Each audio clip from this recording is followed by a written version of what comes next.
After a technology is invented or a product is ready for distribution, there's still a lot more work to be done before that tool is used to make a dent in the universe. And if you have a background in a STEM subject, science, technology, engineering, or mathematics, your mind may naturally turn to thoughts of research and development. But how do these skills fit into the more commercial activities of a tech company? In this video, we're going to talk about just what is a go-to-market strategy. My name is John Walls, and I've worked as a technologist for over 20 years, helping tech companies bring their products to market. I also make videos about it, especially the roles, the tools, and the techniques available to the scientists, technologists, and engineers involved. Let me know your thoughts in the comments. Every company and every customer is unique, but there are some common patterns in how companies producing advanced technology take their products to market. A common starting point for a go-to-market strategy is to start with three big questions. Who is our customer? Why would they buy our product? And how are we going to find and sell to them? How is a pretty big question, so we'll talk about that using two of the most important concepts here, channels and pipelines. At the end, I'll share my thoughts on why being part of a go-to-market team can be the most satisfying place for those of us who started with a STEM background. Every company ultimately defines go-to-market in its own way. One way to think about it is, it's all the things a vendor does after it's making its product in order to generate revenue. The more advanced the technology, the more ways in which it can deliver value, then the more we need to have technologists focused on working with the customer and not just working on the product. Imagine we have a product that's ready to go. Let's say a software product that's ready to download or access online. What happens next? And that's where those three big questions come in, and they're the three that I really like to understand. So first of all, who is our ideal customer? Do we know what industries they work in? What jobs they have? What are their typical priorities? What are their challenges? When I was at Aptior, we targeted the CIOs of large corporations. Aptior was focused on optimizing IT budgets. We went after companies that had large budgets where that was most valuable. We did well in the Fortune 100 to start with. At Looker, a data analytics company, we started off selling to smaller companies and startups, not because analytics is more valuable to smaller companies, but because they're more nimble and that much quicker to adopt a new technology.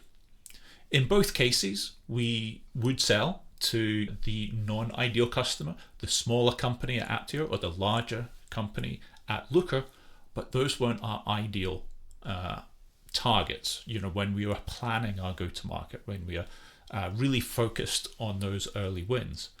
The current popular term for this is the ICP, or Ideal Customer Profile.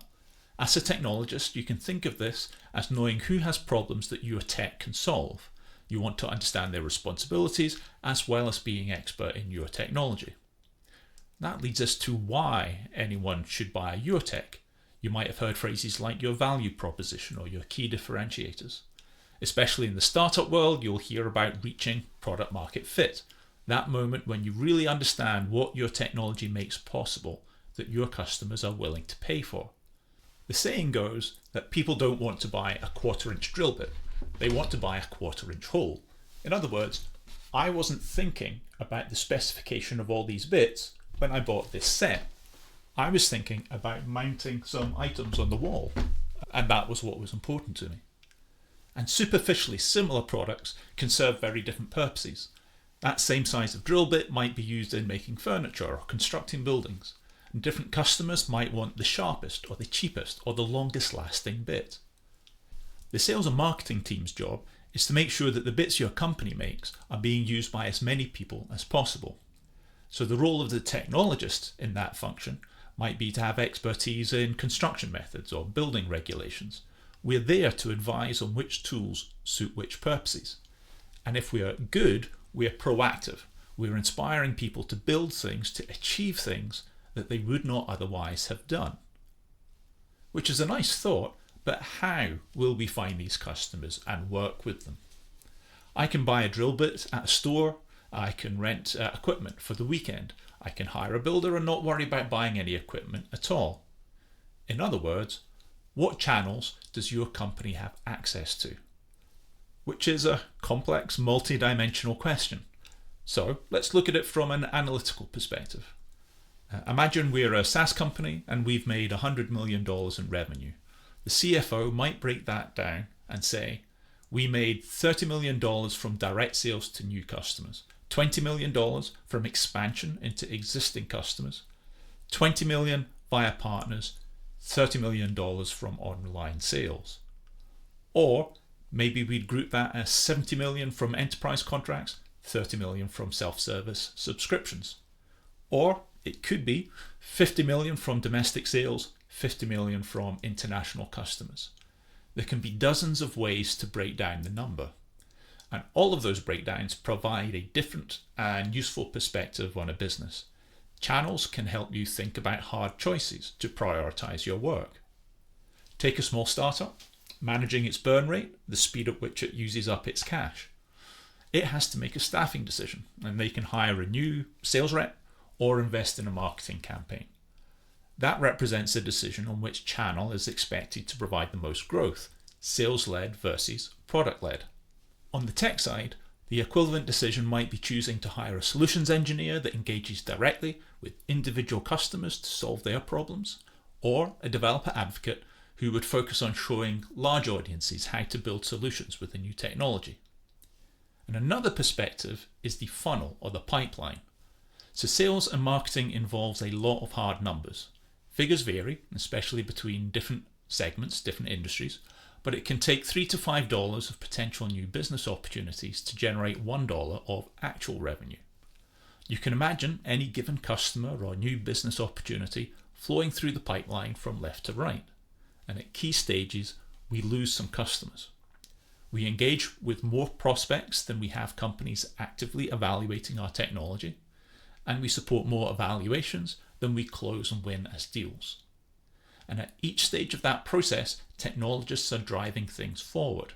You might build a demonstration of a brand new capability, help a customer solve a unique problem, or advise on how to plan the rollout of a new solution.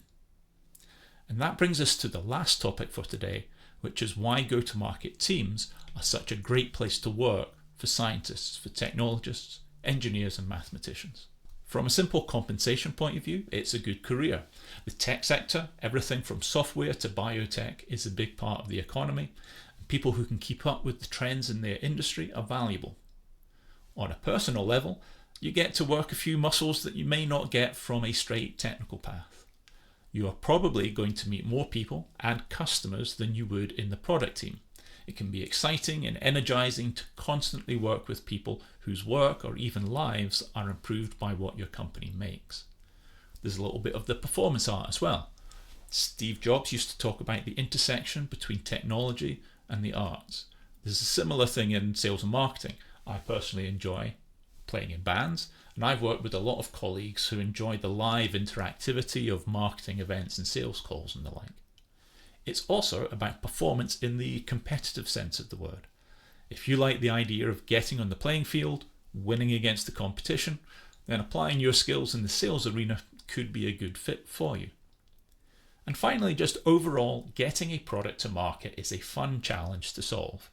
Customers and markets can be unpredictable, more surprising to work with, and a lot of technical marketing managers and product managers started on the technical side but got deeper and deeper into figuring out how the tech can be used, what the possibilities are, what motivates the customer rather than the engineer.